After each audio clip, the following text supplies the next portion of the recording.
Now, the Cape Coast High Court is determining whether or not the Assin North MP-elect can be sworn in as the substantive member of parliament for the area in the suit challenging his dual citizenship.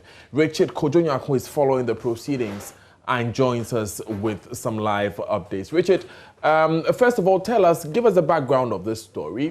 Which political party does this MP-elect represent? Who is challenging his eligibility? What's the latest? Well, so the case is about the Assin North Member of Parliament elect George Achikwesin.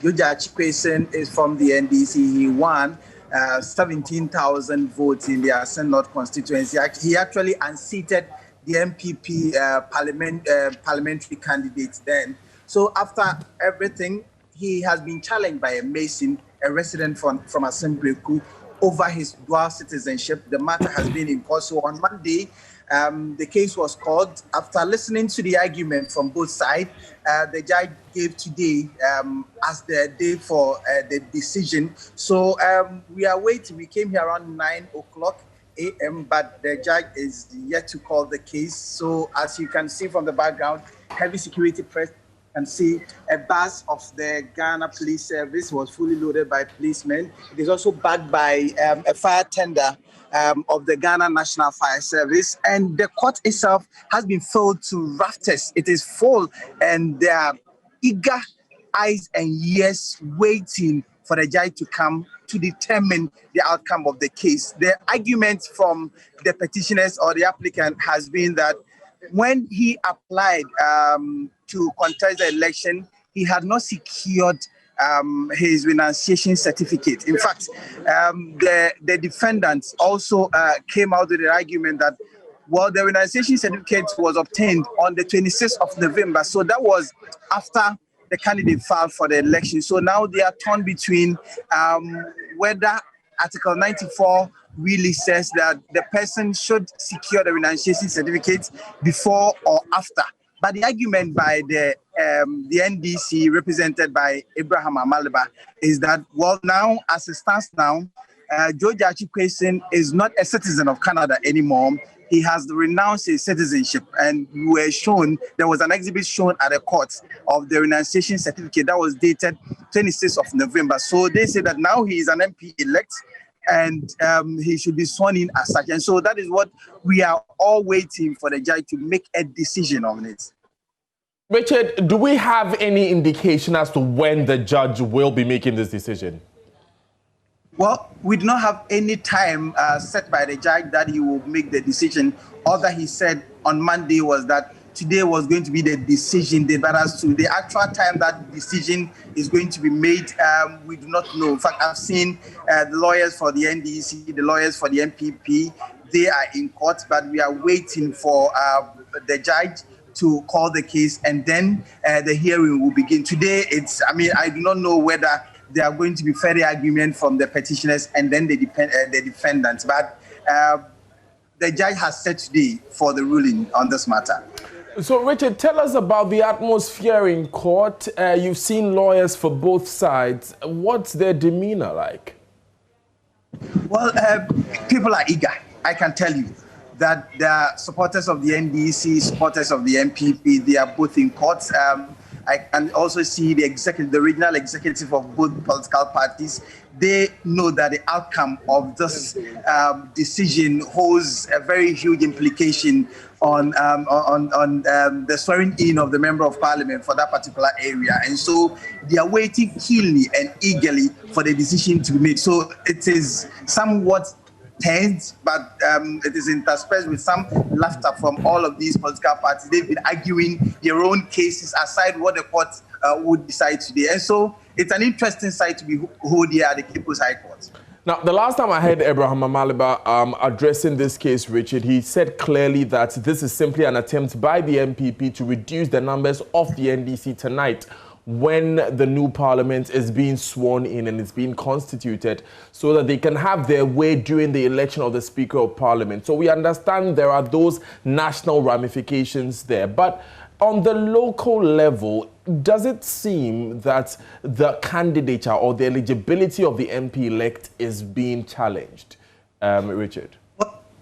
It is so. It is so. We have residents from Assin North who came and who are here in their numbers. Some of them I have been speaking to say, well, in the other decisions that have been taken by the courts elsewhere, the people of Assin North, they also need representation in Parliament. So if that is anything to go by, they are poised that, well, irrespective of whatever, these people that are in the Assin North constituency should definitely, once the voting has been done, they do not mind the vehicle upon which that was done, but they want a representation in Parliament. And so that is what they are talking about. But so it's been some, along the line you hear some debates. All of them arguing their cases out. The laymen here who are not lawyers, who are not part of the decision making today, they make cogent arguments to support the stance of their various sides. And so that is what we know here and we are witnessing here. So it is really an interesting spectacle to behold here because it's something that has brought a lot of people to the courts. The security are here to ensure that sanity will be in order. Well, Richard, I can assure you the attention of the entire nation currently is at that Assin court because the ramifications of that decision, like I said, would determine whether or not the NDC can enter Parliament with a majority as they claim currently, or the NPP would have their way, as it seems to be the case, if they are able to pitch camp with a former member of Parliament. I'm going to quickly ask if Mr. James Gyakye has been spotted there today, or if he's been speaking to us in the course of this trial, Richard. Well, Mr. Gyakye hasn't been in court. He was not in court on Monday, and I've not spotted him in court today as well. But it is the petitioner, or the applicant, the mason, who is a resident. He comes from the same area, Assin North, with Mr. Joe Gyakye, who I have spotted. A short while ago, he was walked into the chamber where the case was going to be held. But because the case hasn't been called, he's been ushered back into the vehicle he was brought in. And so these are the people I have seen here. Joe Gyakye was not here. He was represented by his attorneys. And then today too, I have not seen him, but I've seen Gary Nimakun of the NPP. He joined Frank Davis and one other lawyer on Monday, but I've not seen Frank Davis. I've seen Gary Nimakun and the NDC lawyer. So I've not seen Abraham Amaliba, but there was another lawyer who partnered with Abraham Amaliba in this case. Richard Kojonyako, thank you very much. And of course, we'll definitely come back to you when we have those details of the decision by the court.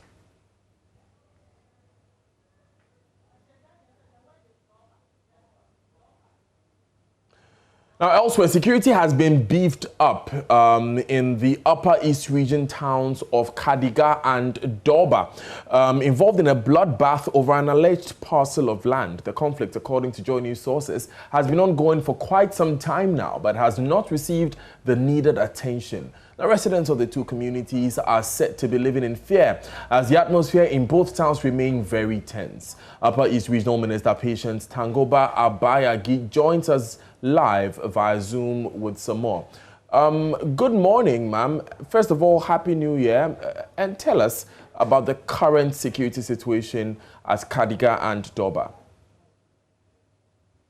Happy New Year to you too and all listeners. We have had renewed committees over some period. It's like it's on and off, on and off. During the Christmas season, we had a clash with them, and then we beat up security. We have had security presence there till now, anyway. We have the military on the ground, we have the police on the ground.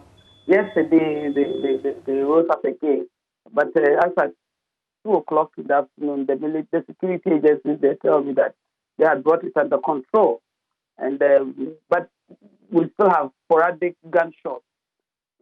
Just shooting anyway to the air, and sometimes it's safe. For now, this is the information I have gathered from the security agencies that they've got the clash under control, but we still have once in a while some sound of gunshots somewhere. So, do these gunshots mean that people are actually fighting, or there are people are simply firing warning shots? The fighting has stopped. They've got it under control. But you know, I mean, it's a skirmish. Somebody will just take a gun and then shoot into the air. You can hear the sound of a gunshot. But you know, it's a wide area. The terrain of Doba and Katiga is a very wide terrain and a bit unwinding. You know, you have rivers, you have bogs, it's a very difficult terrain for the security to maneuver around. As a result of that, you are here, but you can hear gunshots maybe a kilometer away or half a kilometer away. But when you get there, you don't see anybody. But the fighting, the clash between the two communities was brought under control yesterday by 2 o'clock. The information I received from the security couples on the ground. But have there been any casualties? For yesterday, no. They just touched a few of their houses, but no casualties. 7 arrests were made. They are currently at the police station, and then they retrieved 2 rifles from them. Right.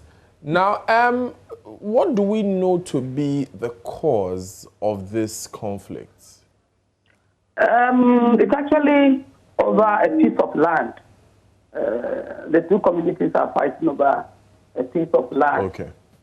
With both of them claiming ownership. The case has been in court until 2012. They've been in court. It's been fought and back. The court actually placed an injunction on a further development on that piece of land. So apparently, one of the communities, one of the 2 communities, started some projects on the plots that the court had put an injunction on, and they sparked the renewed conflict. Right. Which was somewhere mid last year, unfortunately. So we have had security presence there almost an entire year. They are there. The conflict broke out either in April or May, I think, thereabout. So we have had security presence there. But that's the major reason. Right. So do we know what project was started and which one of these 2 communities started that project in a piece of land? I think it was the police station and the clinic. The Kandiga community were trying to build a police station and a clinic, just compound or something. Okay. And then, so that's what sparked the conflict in May last year. Now, ma'am, I want to get the understanding, and of course you would have a better knowledge of the terrain than I do, but it seems like there must be a lot of guns or weapons in that area for us to be hearing sporadic gunshots. What's the Security Council doing about that, the proliferation of guns? Because that is what would aggravate the conflict, wouldn't it? Unfortunately, yes. We have information that there are lots of guns. I wouldn't know whether lots of guns or whatever in the community. For security reasons, it will be difficult for me to tell you what the security agencies intend to do about that. So if you will pardon me, we'll leave that one for now. But definitely, it's a worry for the region, in the Regional Security Council, that we have weapons in the community. You know, it's always difficult to intercept weapons if you don't have intelligence. I remember last year we gathered intelligence that somebody was bringing in weapons, and they were able to intercept, and the arrest was made. Unfortunately, that is just about, difficult. So right. Ma'am, I understand that you are not able to share all your strategies, but at least can we get an assurance from your office that at least until you hand over to the next Upper East Minister, that is, if there will be a different Upper East Regional Minister, we can see some headway in the issue of proliferation of weapons in these communities? I can't hear you. Can you come up a bit? I was asking that, are you able to give us an assurance that we will be seeing the seizure of weapons on a large scale in these communities, since they are prone to conflict? Definitely. I mean, it's again our duty to ensure that we don't have those militants in the community. The only way you can go about it is to spot check, you know. Then you go into the communities and then you do spot checks. And as I said, we have had a lot of discussions around that at the RegSec level. But one assurance I can give is that definitely RegSec is not going to sit back and allow those weapons all over the place. So we'll do something about it. It's an assurance regularly. Sango Babayagi, thank you very much for joining us. She's the Upper East Regional Minister. Let's quickly move to Father Lazarus Anane, General Secretary of the Catholic Bishops' Conference, and he's a member of the mediation committee between these two conflicts. He joins us live. Father, thank you very much for joining us. Happy New Year. Now, we understand you've been making some efforts on this conflict. Can you bring us up to speed on what has been done so far? Yeah, thank you very much, Kojo, for having me on the line. And I must say that I'm so sad to speak about this conflict because these are brothers or brother communities that are really up in arms against each other. And they are not people who are well-to-do. They are people who are poor. And all the investments that they have made, they are turning against each other and destroying what they have even made over the years. So it's very, very, very sad that this is happening. And I heard the one who spoke earlier that the RegSec is making every effort to ensure that it doesn't happen. I mean, I'm very disappointed that even the scale at which the destruction took place, especially on the 12th of December, that was allowed to happen, especially with security presence. And even afterwards, that there were that this thing came up again. I'm really very, very disappointed that they were not able to do anything. They didn't take the necessary measures to stop the people from fighting each other. And so I think that they need to do more, and they cannot just leave the people to their fate, fight each other, kill each other the way that we are witnessing. Having said that, I think that those of us who are from the place, I'm from the area, and those of us who are priests from the area are very, very concerned about this conflict. And we know what has been done by the mediation committee so far on this matter, and yes, the committee on which you serve, Reverend. Yes. So what we are doing is we are putting our heads together, to work with our bishop to ensure that we visit these communities and then speak with our chiefs and the elders to beg them to resort to dialogue, because we believe it is only in dialogue that they can understand each other, they can come to compromises, and then live together. After all, I mean, this issue of just fighting, I don't think anybody can win that war. It's going to be just revenge after revenge, and that is not going to help any community at all. So for me, I want to use this medium to beg the two communities that they should lay down their arms and then resort to dialogue. Dialogue is the answer. From where you what sit, we are trying to promote. From where you sit, Father, what is delaying a truce between these two communities? What is delaying is that the fact that they are not able to stop the violence. I think we have security presence in the place there, and it appears that somehow they are, I don't know whether they are not maybe up to the task, or it is that the numbers are so few. I really don't understand. I don't understand why it's still even happening, because they are even better equipped with weapons and the rest, and yet these people are still able to attack one another. How come? So that is where I feel very disappointed that even with security presence, they are not able to stop the violence.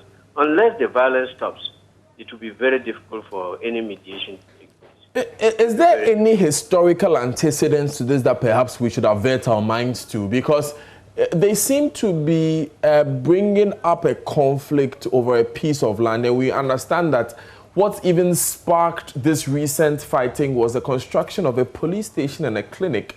Yeah. Clearly, facilities that both communities would benefit from eventually. Yeah. So is there any historical antecedents that perhaps we should understand better? Anyway, for the role that I play as a priest, and maybe as a mediator, I cannot go into those details. But I think that they do not need to fight each other the way they are fighting. They need to talk with each other. They need to dialogue and stop the destruction, stop the killing. It's not helping any community. It's bringing us backwards. And we need to live together because we have been living together for decades.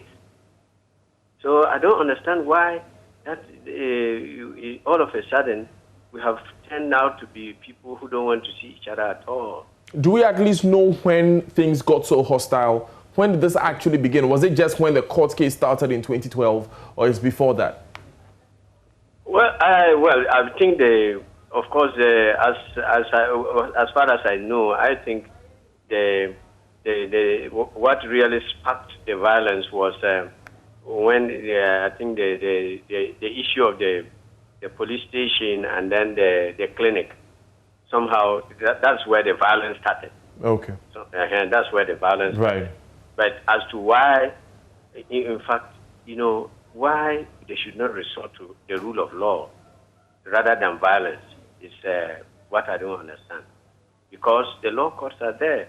And I think that sometimes if you have a case and then you go to court and then later on, if you get people to mediate properly, you can decide to withdraw it and then compromise among yourselves and live together as brothers and sisters. So very important words there, Father. We are so grateful. Everything for you. So the court helps to more or less calm us down, calm our anger down, so that we can reason with one another and then do things in a way that it will benefit both parties. Right. Thank you so much, Father Lazarus Annan. He's with the Catholic Bishops' Conference. He's with the Mediation Committee. Let me quickly go over to Albert Sorry, who is, of course, our Upper East Region correspondent, so that we can get a word on the impacts that this conflict is having on the people themselves. Albert, I'm pretty sure that you've been in touch with the persons who are affected the most by the conflict, which are the innocent bystanders. What are they saying?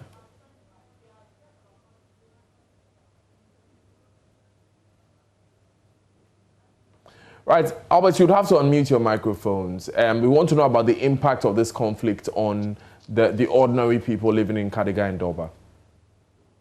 Daniel, sorry about that. So what I was saying was that for journalists myself, the advice from the security personnel is that for you to get into the community itself for your own safety, we should join the next Municipal Security Council, which will be going to the affected victims. That way we can have direct access to the people and also for our own safety as well. But I did a drive-by through the communities, and what you will realize is that there's a lot of security presence at the moment. There are some patrols moving around. At one of the junctions, which is the Doba-Kandiga junction, there's a checkpoint there. There's one towards Doba. And even when you are approaching the Kandiga junction, there are 2 police checkpoints. These ones have always been there. So they basically stop people who may look suspicious, do some searches and all of that. The communities themselves, you don't see a lot of movement. What we understand is that some people, for their own security or out of fear, are having to move towards Bolga Town or to Navrongo for fear that at any time they could be attacked. So security is currently tight in Kandiga and Doba as well. Albert, thank you very much. Now, please stay safe whilst you are monitoring the situation at Kandiga and Doba. We will come back to you when you are able to go with the Municipal Security Task Force.